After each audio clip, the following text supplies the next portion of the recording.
By the end of this video, you'll know the exact step-by-step plan I would follow in order to learn Spanish and to become fluent faster than 99% of people. Soy Nate y llevo más de 11 años aprendiendo español. When I first started learning, I would feel nervous during conversations, I couldn't understand native speakers because they spoke so fast, and I couldn't form natural sentences because I wasn't able to memorize all of the different verb conjugations, especially those irregular and past tense forms. Hoy en día, hablo español con fluidez, tengo una novia mexicana, vivo en México, he podido dar clases a estudiantes muy interesantes como Shelma NYC y Jacob Bertrand, y muchas veces los hispanohablantes nativos me confunden por ser mexicano. In this video, you'll learn how to speak Spanish with such a good accent that native speakers will be asking you questions like, why is your Spanish so good? And where are you from? I'm going to teach you how to roll your R's better than Shakira, but I cannot teach your hips to not lie. You're going to learn 1,000+ words that you actually already know in Spanish. You'll learn how to more easily understand fast-spoken Spanish, how to speak in the past, present, and future tense, and I'm even going to teach you how to use the subjunctive all in this video. I promise that if you just watch this video until the end, you will have all the actionable steps you need in order to become fluent in Spanish. I'm also going to show you inside my Fluent Spanish Speaker Academy at the end of this video, so make sure you stick around to check it out. The very first thing I would do if I wanted to become fluent in Spanish from scratch would be to change my mindset. Now, I know that might sound a little bit silly, but think about the internal storylines that you are telling yourself when it comes to learning Spanish. Are you telling yourself things like, I'm too busy, I just don't have enough time. If I want to get good at Spanish, I'm going to have to spend hours and hours per day. I'm too old, so I just can't learn Spanish now. Or are you telling yourself, you know what, I'm just not made for learning languages. Other people are good at it and they're natural at it, but not me. And the reality is, these storylines are myths. They are not real. I have a student, Jeff, who has 5 kids, a business, has run a bunch of Ironmans, and yet he still has time to dedicate every day to his Spanish learning. Not to mention, he has been learning very quickly. Y hablo español ahora mucho mejor que antes. Empecé hace 9 meses ahora. Highly recommend. Nate, gracias por todo. Lo aprecio mucho. It's changed my life. I appreciate you. Or someone like my student Aiko. She's over 73 years old, but she's been able to learn Spanish successfully despite her age. Or someone like my student Matt, who had always told himself, I could never learn another language. And yet, here he is, speaking Spanish confidently so he can speak to his wife and her family. If you had asked me 2 years ago, 3 years ago even, like, would you speak any other language? I'm like, no, I can't do it. I'm not capable of doing that because I tried in high school and I'm like, dude, this ain't for me. When you get into it and you find the right resources, which is, dude, your stuff is so good, man. Like it is so much a community effort. The people you talk with, resources you use, everybody around you. I've already made so many good friends learning the language. The reason that changing your mindset is so important when it comes to learning Spanish is because when you first start learning, you're going to make real great progress. But eventually, you're going to hit a plateau. When you hit that plateau, you're going to have 2 different options: keep going or give up. If you have been telling yourself these things like, I'm too old, I don't have enough time, I'm just not built for learning languages, then you're most likely going to give up when you hit that rough spot. However, if you tell yourself things like, I do have time, learning Spanish is a priority, I am good at learning Spanish, I'm not too old to learn Spanish. If you have those positive storylines, then it's much more likely that you're going to continue when you hit those plateaus. The next thing I would do if I wanted to become fluent in Spanish fast would be to speak as much as possible. Arguably, this is the most important thing on this entire list. The number one reason that you are not learning Spanish as fast as you want to be is because you are not speaking enough, period. But let's be honest, speaking Spanish is probably the hardest aspect of learning the language because oftentimes we have no one to speak with. And even if we did, we would probably feel nervous and fearful during conversations. This is very normal. In fact, many of my students never have conversations with people because they think they're not ready. That is not true. you are ready to have conversations in Spanish. It's just like working out a muscle. If you go to the gym and you only work out your legs, then why would you expect your arms to get big? And I know it can be scary and uncomfortable at first, but you really just have to jump into the deep end. You just have to do it. I promise you, the more that you are speaking with people, the more and more comfortable and confident you are going to become. There's really no way around it. Now, there are certain things you can do in order to warm yourself up to speaking with people in the real world. The first and easiest thing you can do in order to feel more confident when speaking Spanish is simply to speak to yourself. I always tell my students, be like a crazy person. Because here's the thing, you are always with yourself. And let's be honest, typically we're oftentimes having a conversation inside of our heads with ourselves. So try to change that inner dialogue to Spanish. Another free resource you can use that has become very popular is ChatGPT. Now, I know the reality is we are learning Spanish in order to connect with humans and not robots. However, ChatGPT is very good for speaking practice, especially if you feel too nervous or embarrassed to speak with real people. So when you speak with ChatGPT, simply have a regular conversation about whatever you want to talk about. Hola, ¿cómo estás? ¿De dónde eres? ¿Cuántos años tienes? ¿Te gusta viajar? So on and so forth. Just imagine that it's a person and that you guys are having a basic conversation. In addition to speaking to yourself and using ChatGPT, there are a plethora of free and paid resources that you have available to you. My two favorite resources, though, for speaking Spanish are Lengua and HelloTalk. There are AI and human teacher options, and the great thing is, no one is there to flirt with you or be weird. Everyone there is there to help you. So if you still feel nervous and embarrassed during conversations, it's okay. I mean, when I first started learning Spanish, I could barely say ¿Cómo estás? To someone without my heart racing a million miles a minute. But now, after many years of speaking, I can have a conversation with whoever I want, wherever I want. In fact, if you were to look back at my YouTube videos from 2020, you will see how much better my Spanish has become over the years. Why? The number one reason is because I was speaking so much more. Hi, hola. Hello. Hola, soy gringo. Now I'm going to teach you the specifics of speaking Spanish. Things like how to have that perfect pronunciation so native speakers seriously turn their heads and cannot believe how good your Spanish accent is. I'm going to teach you the differences between Castilian and Latin American Spanish. I'm going to teach you 1,000+ words that you actually already know in Spanish and more. So, if you want to have a perfect pronunciation in Spanish, all you need to do is focus on the vowel sounds. I know, it's not this crazy secret method and this strategy. It is simply focusing on the vowels. So in English, A, E, I, O, U. In Spanish, A, E, I, O, U. Okay? A, E, I, O, U. I promise you, if you just master the pronunciation of the vowels in Spanish, you will 10x your Spanish. Seriously, let's look at an example like me gusta el pastel. For example, we wouldn't say me gusta el pastel. We would say me gusta el pastel.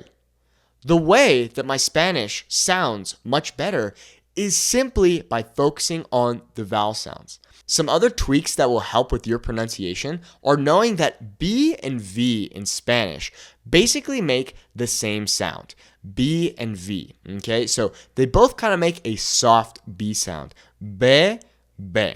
That's why in Spanish, when we say the alphabet, we would say B for B and V for V. Okay? The reason is because they have the same exact pronunciation. Sometimes when a word starts with a V, it will sound kind of like a V in English. However, just remember that B and V both make the same sound in Spanish.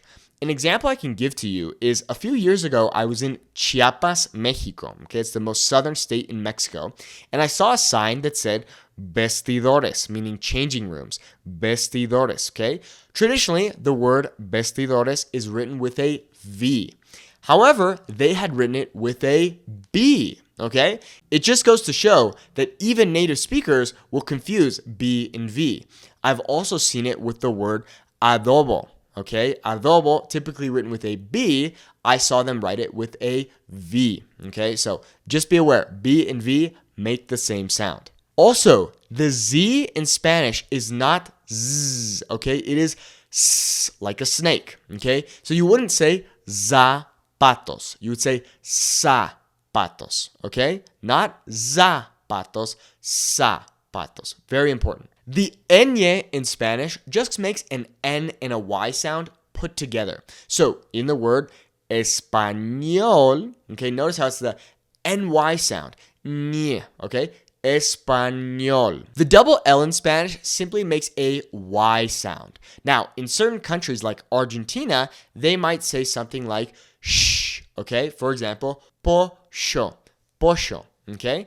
However, in the majority of the Spanish-speaking world, we will say pollo, okay? It makes that Y sound. Now, what about rolling your R's in Spanish? Gosh, this is tricky, and it can be frustrating when we can't roll our R's. We want to say something like perro, but we can't. We just say pero. Or same thing with carro, right? We want to say carro, but we only say caro, okay? How do we do it? Well, in order to roll your R's in Spanish, all you need to do is touch that little bump at the top of your mouth, okay? Feel it with your tongue.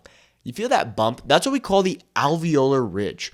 So all you're going to do is move your tongue either forward or backward, and you're going to blow out air until you find that spot where your tongue starts to trill, okay? It starts to vibrate, okay? So we touch that bump, move the tongue either backwards or forwards, and we blow out air. It'll take some practice, okay? So you kind of blow out until you find that sweet spot and it starts to vibrate. If you don't get it right away, that's okay. It'll just take some practice. And one last thing I wanted to mention about pronunciation in Spanish is the singular R. We will roll a singular R when it is at the beginning, in the middle, or sometimes at the end of a word. Most times, and I would just focus on this for now, it will be rolled at the beginning of a word. So for example, the word rojo, okay? Rojo. It's not rojo. It's kind of hard to say it. We would say rojo. Or the word rosa, okay? Rosa, all right? Now, what about the difference between Spanish that is spoken in Spain, aka Castellano, or the Spanish that is spoken in Latin America, which we would just call Español? Well, there are a few subtle differences. The first one is the ceceo, right? That kind of famous lisp, oftentimes English speakers will call it, okay? That's the biggest difference. So in the word zapatos, for example, in Spain, we would use the kind of the TH sound, zapatos, whereas in Latin America, we would simply make that S sound, zapatos. The next main difference is the use of vosotros, not to be confused with vos. If you hear vos in Spanish, this actually means you, and it's used in certain countries like Argentina and Guatemala and a few others, okay? So vosotros means you all or you guys, and it is informal. However, in Latin America, we simply use ustedes for both the formal and informal. So I could say something like, ¿Cómo están ustedes? How are you guys? And that could be both formal and informal. Whereas in Spain, we would say something like, ¿Cómo estáis vosotros? Which would be informal. And of course, there are certain word differences that we have. For example, in Spain, we would say something like coche for car. Here in Mexico, you can use the word coche for car, but it's more common that you would hear something like carro. Now, here's something really cool about Spanish and English. We share what are called perfect cognates, meaning words that are both the same in English and Spanish. Chocolate, internet, photo, video, okay? The same words in Spanish. Chocolate, internet, foto, video. The awesome thing about perfect cognates is that not only are the words the same in both English and Spanish, but they're fantastic opportunities for you to practice your pronunciation. Because we can say the word in English, chocolate, and then we can say it in Spanish, chocolate. Remember, the easiest and fastest way to have that perfect pronunciation in Spanish is to focus on the vowel sounds. The only thing that's changing here is my pronunciation of the vowels. right? A-E-I-O-U. Chocolate. It is really that simple. There are way more perfect cognates, so I'm going to attach a list down below this video so that you can check out all the different perfect cognates that we have in English and Spanish. Now, what if you want to have conversations with people, but you just don't know what to say? Well, you can use flashcards to grow your vocabulary. So you can speak to yourself, speak with people online, and then you learn new words and phrases by speaking to yourself. Okay, how do I say I want to go to the store? Okay, it's this. Cool, you look it up in your translator, and you add it to a flashcard deck. Anki is completely free on desktop, and I highly recommend you use it. You can make your own flashcard decks, or you can choose from a list of pre-made flashcard decks. It's really awesome. And finally, if you want to ask basic questions in Spanish, think about how you would ask questions in English. Who, what, when, where, and why. Okay? Who, quién, what, qué, when, cuándo, where, dónde, and why. ¿Por qué? If you just remember that, you have a very easy way to ask people basic questions in Spanish. The next thing I would do if I wanted to become fluent in Spanish faster would be to listen every day. Arguably, listening is the easiest way to get better at Spanish because you can do it when you're cooking or driving or walking. But it's frustrating, right? You're listening to something, whether that's a podcast or a person during a conversation, and you just can't understand what they're saying because they use all these different words and phrases that you've never heard. And not only that, they speak so fast. How do you get over this? Well, the solution is comprehensible input. This simply means listening to things that are just above your current level. Think of it like lifting weights that are just heavy enough to challenge you, but not so heavy that you injure yourself. So if you go to the gym, you're not going to lift 300 pounds on your first day. Maybe you'll do 100, and then you'll slowly build up to that 300-pound mark. That's the same idea with comprehensible input. You want to listen to things that are just above your level, so you're struggling a little bit. You're not sure that word or phrase they used, or maybe they're speaking a little bit too fast for you, but then you can build up over time. Listen to things that you enjoy. If you're not sure if you're getting the right kind of comprehensible input, don't worry too much. The most important thing to do is to listen to things that you actually enjoy listening to. My favorite resources for listening are pre-made playlists on platforms like Spotify, so you can go on there and find a bunch of awesome music in Spanish. Not to mention, I have my own personal playlist of music in Spanish for more than 48 hours of music. It is huge. You can click the link below this video in order to check it out. When it comes to podcasts, I really like the podcast Coffee Break Spanish. In fact, when I was first learning Spanish in high school, I would listen to this podcast. You can also check out my podcast, Suave Spanish. You can check it out on Spotify or Apple Music. And I also really like the podcast No Hay Tos. It is fantastic if you're trying to learn Mexican Spanish. For movies, I absolutely love the movie Coco. If you've never seen it in Spanish, that's a must watch. And I also love the movie No se aceptan devoluciones. That one will make you cry. For shows, I enjoy La Casa de Papel, which is a more traditional series. And then on YouTube, I really love watching Luisito Comunica. He is the largest YouTuber in all of Latin America. Very interesting videos. Think about babies and how they learn languages. They listen for literal years before they splurt out a few words, okay? So don't get discouraged if you can't understand everything that native speakers are saying to you at first. This is just going to take time. If you are working out for 3 hours a day, every day for 2 years, well, you're going to have bigger results than someone who works out for 10 minutes a day for 2 weeks and then gives up, for example.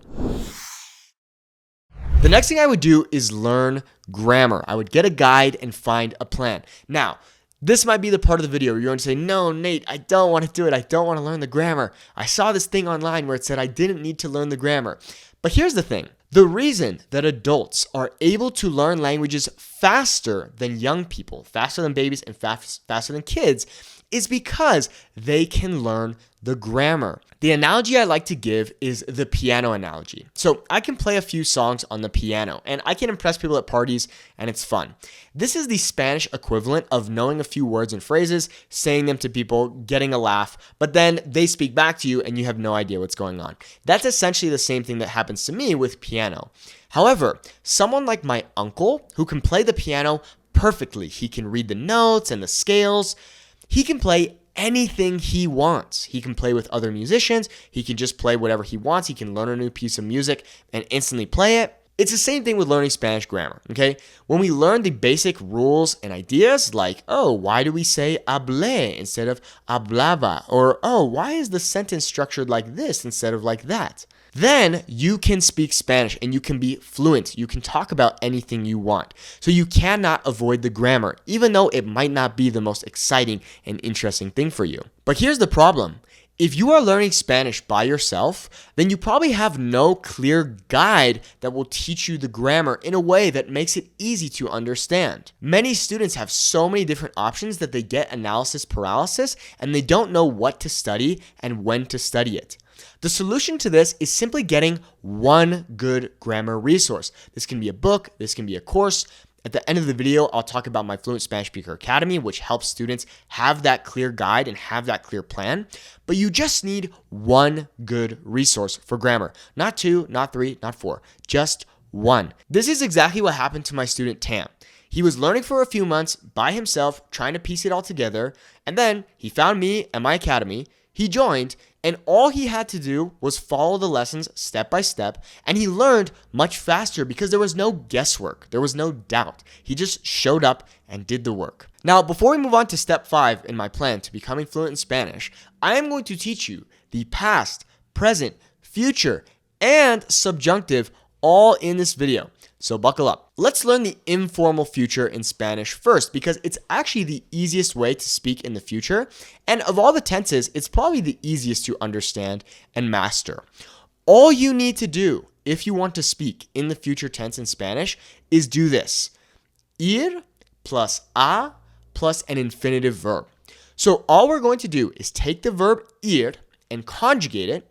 Then we're going to add the preposition a, meaning to, and then we're going to add an infinitive verb. An infinitive verb is simply a verb that has not been conjugated. So, for example, the verb hablar. Hablar is an infinitive verb and it means to speak. So, if I conjugate it, which I will teach you in a second, when we conjugate it in the present tense, indicative, I can say hablo. Hablas, habla, hablamos, hablan. So now that means I speak, you speak, he speaks, we speak, they speak. Okay? That's the cool thing about Spanish. We just need to learn those basic patterns, and once we do, then we can speak in any tense that we want to. So let's use the example, voy a hablar. I am going to speak. Voy a hablar. I am going to speak. It is really that simple. So the conjugations in the present tense for the verb ir are as follows. Voy, vas, va, vamos, van. So yo voy, tú vas, él va, nosotros vamos, ellos van. It is really that simple. It's important to note that native speakers will often not attach subject pronouns to verbs. So that means they won't say yo, they won't say tú, they won't say él. They will just say voy, vas, va, okay? They will just conjugate the verb in those forms, but because we understand our conjugation rules, when I hear something like voy or hablo, I know that we're talking about the yo person because of the way the verb has been conjugated. Okay, another example. Vas a comer. You are going to eat.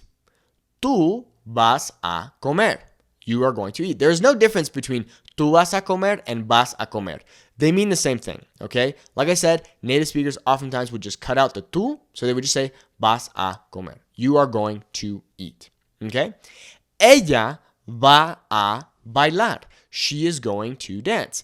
Ella va a bailar. It is really that simple. Okay, so now you know how to speak in the future tense. It is that simple, okay? Vamos a bailar. We are going to dance. Ellos van a vivir. They are going to live.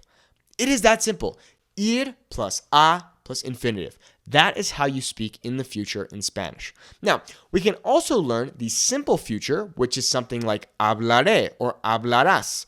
But the reality is, if you're just starting, just focus on ir plus a plus infinitive. It's the easiest thing to remember, and in reality, in Latin America, most times we will speak in the future simply using that formula of ir plus a plus infinitive. Do you see why grammar is cool? Now that you know that simple rule, you can speak in the future tense. It's awesome. Now let's take a look at the past tense, the preterite versus imperfect. Now, the preterite versus the imperfect is probably one of the hardest things for students to understand in Spanish. But here's the easiest way to remember the difference between the two. The preterite is for one-time actions in the past. The imperfect is for ongoing actions in the past. So, if we take a look at the verb hablar, meaning to speak, we have yo hablé, I spoke, that's preterite, or yo hablaba, okay, I was speaking, or I used to speak. So the imperfect can take on different translations into English depending on the context of the sentence. The most important thing to understand, though, is that the imperfect is for things that were ongoing in the past. There is no definite beginning or end. Whereas with the preterite, there is a specific beginning and end, okay? Just think of it in English as I spoke versus I was speaking, or I used to speak, okay? So the verb endings for these are as follows. For the preterite, we have haste, o, amos, aron. That's for AR verbs. For ER preterite verbs, we have iste, io, imos, ieron. Now for the imperfect AR verbs, we have aba, abas, aba, abamos, and aban. For ER verbs, we have ia, ias, ia, iamos, ian. And same thing for IR verbs. Ia, ias, ia, iamos, and ian. Please note that these are regular conjugations. What I mean by this is that in Spanish, we also have irregular verbs. Irregular verbs in Spanish are simply verbs that do not follow regular conjugation patterns. So I just taught you regular conjugation patterns, meaning most verbs follow the regular conjugation patterns.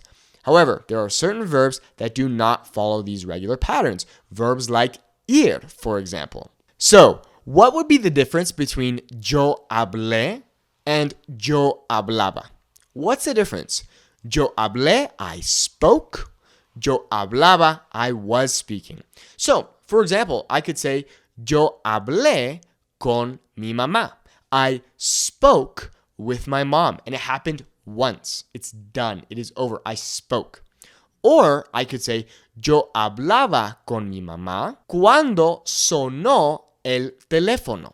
For example, I was speaking with my mom when the phone rang. That's the preterite.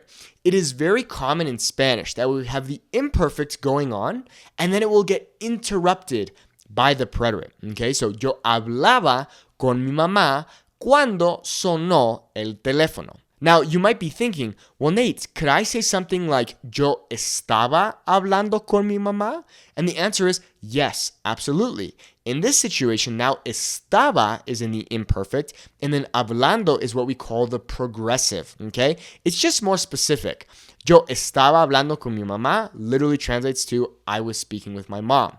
However, yo hablaba con mi mamá could take the translation into English of I used to speak with my mom, or I would speak with my mom. Okay, so that's the preterite versus the imperfect, okay? One-time action in the past, preterite. Ongoing action in the past, imperfect, okay? Yo hablé, I spoke. Yo hablaba. Yo viví, preterite, versus yo vivía, okay? So I lived versus I was living, or I used to live.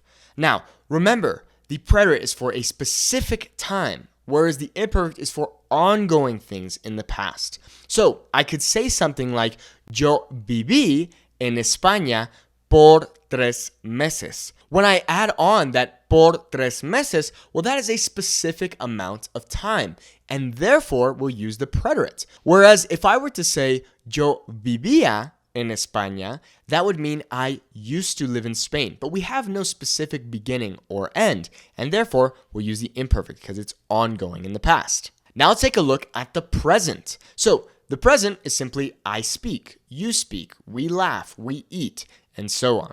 So here are the conjugation rules for the present indicative tense. For AR verbs, we have o, as, a, amos, an. We can make a little song out of that. O, as, a, amos, an. Otra vez. O, as, a, amos, an. Otra vez. That's an easy way to remember that, okay? Now for the ER verbs, we have o, es, hemos, en. Otra vez. O, es, hemos, en. Otra vez. Now for IR verbs. O, es, imos, en. Otra vez. O, es, imos, en. Otra vez. It is that simple. Now, please note that these are the regular conjugations. Once again, these do not apply to irregular verbs, which follow irregular verb conjugations. And we're also talking about the indicative mood, which we're going to learn more about in just a little bit. So we have the verb hablar. Hablo, hablas, habla, hablamos, hablan. It is that simple. I speak, you speak, he, she, or usted speaks. Remember, usted is formal for you. Nosotros hablamos, we speak. Ellos, ellas, ustedes hablan. It is that simple. We simply follow patterns in Spanish. Hablo, hablas, habla, hablamos, hablan. It is that simple. O, as, a, amos, an. Okay? Yo hablo con mi amigo. I speak with my friend. Yo hablo con mi amigo. Yo vivo en México. Yo vivo en México. I live in Mexico. Tú vives en México. Él vive en México. Nosotros vivimos en México. Ellos viven en México. Okay? It is really that simple. We just have to follow those patterns. And when it comes to the conjugation charts, I've actually linked to all of them down below this video. And for an ER verb like beber, we can say yo bebo, tú bebes, él bebe, nosotros bebemos, ellos beben. So there you go. Now you can speak in the future, past, and present tenses. I know this was a quick lesson on all these different tenses, and within my academy, I have more in-depth lessons on how to master these, but there you go. Now you know the basic formulas for being able to speak in Spanish. Very cool. And before we move on to step 5, let's take a look at the subjunctive. What is the subjunctive?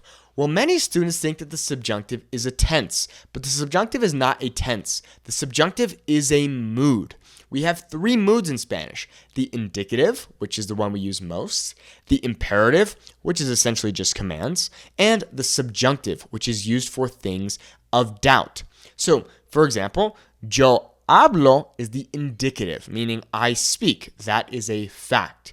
However, if I were to say something like, ella quiere que yo hable, now I'm changing it from hablo to hable.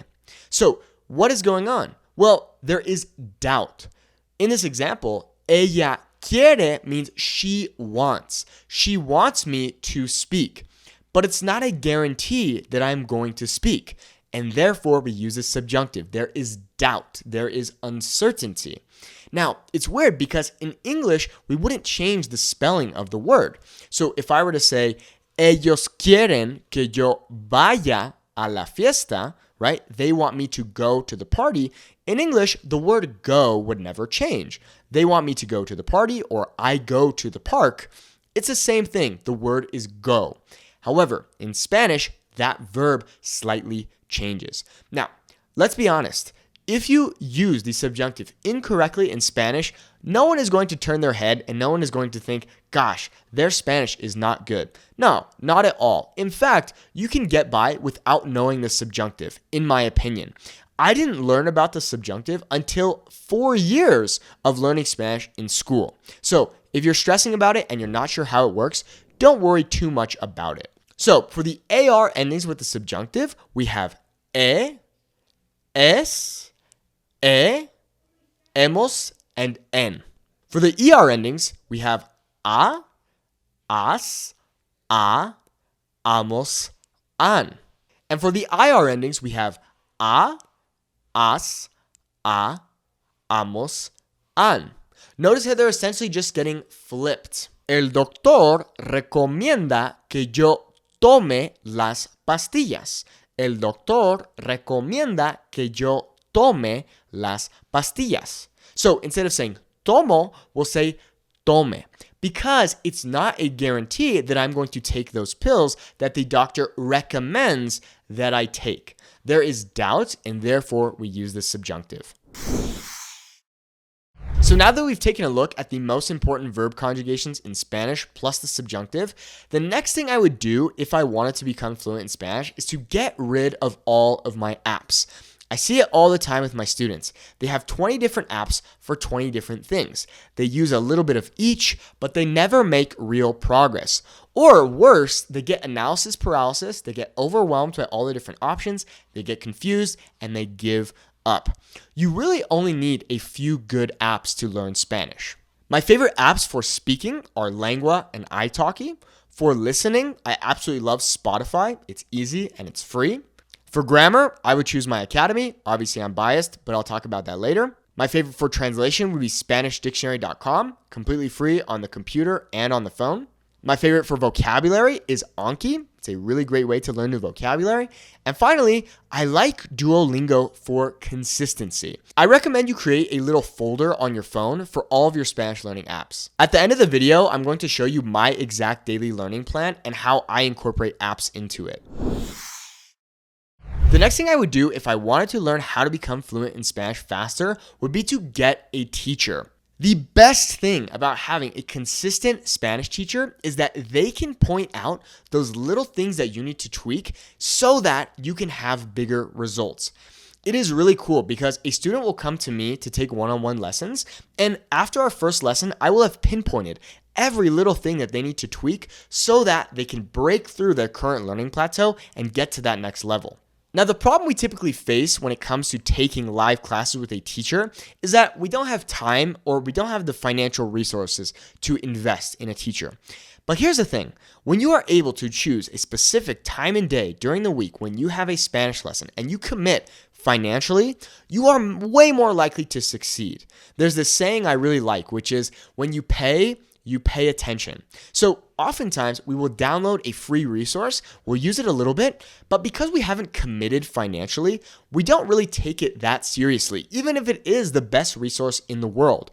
But when you commit financially, now you have some skin in the game and you're much more likely to show up and put in the work, which ultimately means you are going to be successful. And the great thing about having a Spanish teacher is that you can ask them questions, your specific questions. That is the really powerful thing about having a teacher, because otherwise you're just going to be Googling things or going on YouTube and then getting sucked in and then forgetting why you even went on YouTube in the first place. Whereas if you have a teacher who shows up, who knows the exact things you need to work on and can answer your specific questions, you're going to progress way faster than everyone else. The next thing I would do if I wanted to become fluent in Spanish is to develop good habits. Think about your current bad habits. Maybe this is scrolling on Instagram or YouTube or wasting time online, when you could be doing things like studying Duolingo before you go to bed, or reading a book before you go to bed, or when you wake up, you say 5 words in Spanish. The list goes on and on. You can be creative here. Some things that will help you create those good habits are using a calendar. So use a calendar to schedule in your Spanish learning and schedule in specific times. Say, okay, when I wake up at 8 a.m., I am going to open up Duolingo and I am going to finish my Spanish lesson. Then, during my lunch break, I am going to speak to myself for 5 minutes in Spanish. And then at dinner, I am going to, read my book or something like that. Okay, you get the idea. A specific time and using a calendar is really going to help you. The next thing I would do if I wanted to become fluent in Spanish would be to travel. Now, don't get me wrong. Not all of us can travel, so don't worry if you can't travel. However, here's what I'll say. Travel and living in a Spanish-speaking country is not necessarily going to make you fluent in Spanish. Yes, you will improve a bit. However, The real reason why you should travel to Spanish-speaking countries is simply to see how much you can still learn and to motivate you, to show you, oh wow, this is actually really cool. Now I can go out and I can order food and I can laugh with the locals and I can have these experiences that I couldn't have before. I remember when I went to Aguascalientes, Mexico with my friend Luis in 2018, and up until that point, I had been learning Spanish for about 4 years. Well, at that time, I thought I was the man. I thought I had this incredible Spanish, and I was ready to impress everyone with my Spanish. Well, I had a rude awakening when I showed up because people were speaking fast. I didn't recognize words and phrases. They were using jokes that I just couldn't understand, and I felt frustrated. But it made me realize, oh wow, I have a lot more to learn. And it humbled me. Not only did it humble me, it motivated me. It said, okay, I'm going to get better. There's two ways you can look at that. You can get discouraged and feel like, you know what, I've been learning for so long. Oh my gosh, I'm going to give up. Or you say, oh my gosh, I need to get better. I can get better. And it motivates you and pushes you. That's why travel is awesome. The next thing I would do if I want to become fluent in Spanish is to teach people. Now, I know you might be thinking, well, Nate, how am I going to teach someone if I really don't know that much Spanish myself? But the reality is, by teaching other people, you solidify and grow your own knowledge. I first started in high school just helping my peers in my Spanish classes. They'd come to me and say, hey, Nate, you seem to get this. Can you explain this object pronoun? Why do we say lo instead of le? I would try to explain it. Maybe I wouldn't understand it. I would ask the teacher. They would help me. And then I myself would learn. And then I was tutoring students outside of school. And then I wouldn't know a certain word they would want to know. And I'd have to translate it myself. Or, now making these YouTube videos for more than 5-6 years, I say, okay, all right, I learned this, or oh, I didn't know that, or that's interesting. So teaching is really going to help you improve your Spanish. And finally, the last thing I would do if I want to become fluent in Spanish is to stay consistent and have fun. At the end of the day, if you are not having fun when it comes to learning Spanish, then you're just going to give it up. If you make it this very serious thing where you say, I need to become fluent in Spanish in 3 weeks because this, blah, blah, blah, and I'm going to put in X amount of hours, you're probably going to burn yourself out and you're not going to have that much fun learning. Make it fun. Think about things that you actually enjoy in your life. If you like air hockey, try to think, how can I incorporate Spanish into my air hockey hobby or whatever? Or if you're like me and you like to socialize, think, okay, well, how can I speak more with people? How can I meet new interesting people that I can speak Spanish with? The list goes on and on. The most important thing is to have fun, because if you are having fun, then you are going to stay consistent. If you stay consistent, you will be successful. I promise you, you cannot give up. If you give up, you're not going to be successful. If you just keep going, even when you hit those plateaus, even when you feel stuck, you are going to be successful. And my final bonus tip is just to be patient. I know that we all want to learn Spanish really fast, but when you lengthen your timeline, then you can kind of take that pressure off of yourself. I understand that you want to learn Spanish fast, and let's be honest, if we could all snap our fingers and learn to speak Spanish perfectly, then we would. But it's just not the reality. So be patient, enjoy the process, have fun, and don't take it too seriously. Now, I want to show you inside my Fluent Spanish Speaker Academy, but before I do, I want to show you my exact daily learning plan that I would follow if I wanted to become fluent in Spanish fast. The first thing in my plan would be to speak with a teacher, and I would do this 2 to 3 times a week for 30 to 60 minutes, and I would probably do this after work. And on the days when I'm not speaking with a teacher, I would speak to myself or an AI, something like ChatGPT. I would do this for 10 to 15 minutes, maybe after my work as well, and I would talk about things that I like to talk about: basketball, sports, whatever. The next thing on my list would be to listen. I would try to do 60 minutes per day of listening, which I know sounds like a lot, but 30 minutes of those 60 minutes would be focused on comprehensible input, so listening to things like podcasts or music. Remember, things that are just above your level. I would do this when I'm driving, walking, cooking, and so on. Then the other 30 minutes of those 60 minutes per day would be focused on native media. So watching YouTubers who speak Spanish or Netflix shows. And if you're not sure whether to use subtitles in Spanish or not, definitely use them. I always recommend that students use Spanish subtitles. Don't use English, but always use Spanish subtitles, because that way you'll see how we form sentences in Spanish and you'll be able to learn new vocabulary by reading. Then I would focus on grammar. I would study anywhere from 15 to 30 minutes per day from my one grammar resource. Not a bunch of resources, just one.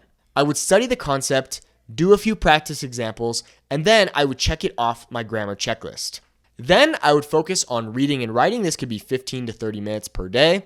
Typically, in the modern day, this comes through texting friends, or if you're part of an online community, this is a really great way to practice your reading and writing by making posts, reading what other people are saying, and also teaching other people within the online community that you're a part of. I would also probably read a beginner book before going to bed. That's optional, but I think that would help a lot. And then throughout the day, maybe 15 to 20 minutes per day, I would look at my different apps. So throughout the day, I would use Spanish Dictionary to look up words that I didn't know. I would use Duolingo before I go to sleep. And then I would use Anki to study and review flashcards that I've made. And then at the end of each week, I would check how much progress I've made. So, okay, how much grammar did I learn? Okay, how much did I speak? And so on. A few pro tips are that you can change your phone and your apps into Spanish.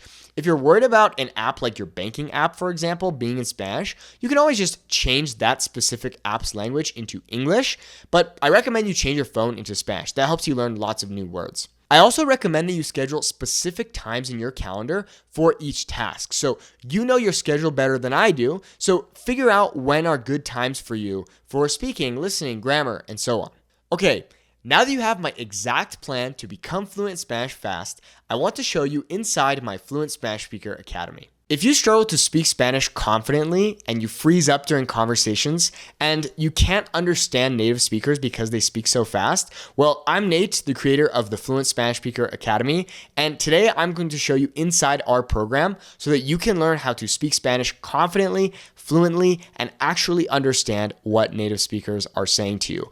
Our goal is to help you have a 10-minute conversation in 90 days after starting the program. We have almost 200 students who are getting results in the real world. Like my student David, he said, "Today, one of my Spanish-speaking coworkers told me to have a good lunch when walking by, and I responded with, igualmente, provecho, and it caught him off guard and made him smile. That made me pretty happy." So this program is for people who struggle to speak Spanish confidently and often feel nervous during conversations, or for people who want to understand native speakers, especially when they speak fast. This is for people who lack a consistent and structured learning routine, for people who find it hard to memorize verb conjugations, especially for irregular and past tense forms, for people who struggle to form natural sentences with important vocabulary, and for people who just generally feel confused and overwhelmed because they have no guide.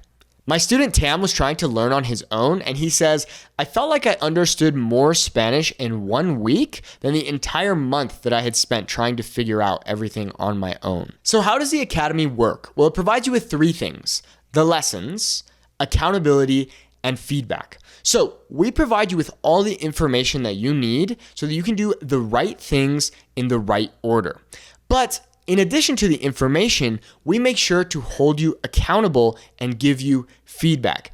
It's one thing to give someone information, but it's another thing to hold them accountable and actually have them act on that information. The amazing thing about our community is that when you come in here, you can ask your specific questions that you need help with. So as you can see, everyone in here is leaving their questions, comments, they're going through the lessons, and then they're getting feedback off of what they're doing. So when you join, you'll get instant access to all of these modules. So first, you'll see the beginner, intermediate, and advanced modules, and this is where you're going to learn all of the grammar that you need.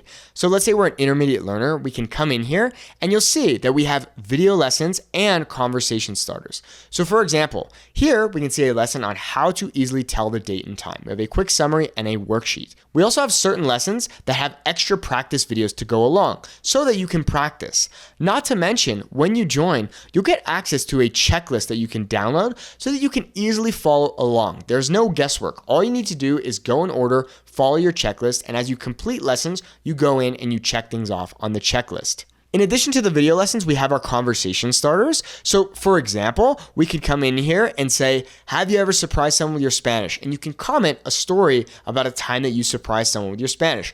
This helps build the camaraderie inside of our community. In addition to the beginner, intermediate, and advanced grammar lessons, we also have short stories in Spanish that come with an audio transcript in both English and Spanish. We have a listening comprehension program designed to help you more easily understand fast-spoken Spanish within 28 days. We have flashcards. We have huge sets of flashcards for the best everyday vocabulary and also certain themed vocabulary, things like colors, house, and so on. We have bonus resources, things like my favorite apps, movies, shows, podcasts, and so on. And we also have niche courses. So for example, if you're interested in learning Mexican Spanish, you can just jump into the Mexican Spanish Pro course so that you can master that Mexican Spanish. Or if you like to travel, you can jump into the Spanish for Travelers course. If you're an expat, you can jump into that course. And we have a bunch of niche courses. We also have live events, and they'll be posted here afterwards. So if you go onto the calendar, you'll see that the next live event we have is a Q&A with me, and we're constantly adding new live events so that you can get speaking practice. All this is designed to help you have conversations in the real world. So my student Lori works at a hotel, and she was able to speak with the Hispanic housekeeper. She says, "It was my first time having a real conversation without my coworker there to translate. It was actually fun." So when you join, you're not only getting access to all the course resources that you need to be successful, but you're getting access to our community and me. That is arguably the most valuable thing about the entire academy. Plus, when you join, you get all the bonuses that I had mentioned previously. Fluency checklist, short stories in Spanish, our 4-week Understand Spanish system, the flashcards, and so on. Click the button to join now. You can try it risk-free for 7 days. If you try the program for a full week and you really don't like it, no worries, we'll give you a full refund.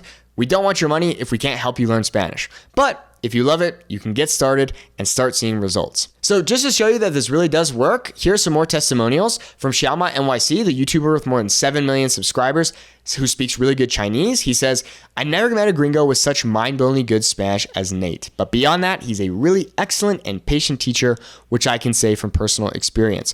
Or my student Stephanie, who says, "After learning Spanish with Nate, I felt confident enough to travel to Mexico City twice and even met Nate and his friends in person. I was able to speak Spanish with the locals, order food, ask for directions, and just have regular conversations with the people of Mexico." Or my student Sheldon, who actually minored in Spanish, he says, "In 1 month of using Spanish with Nate, I have already learned so much. For example, how V and B are pronounced the same, or that in Mexico, tomar is used instead of beber." Muchas gracias, and I hope to see you inside the Fluent Spanish Speaker Academy. Nos vemos.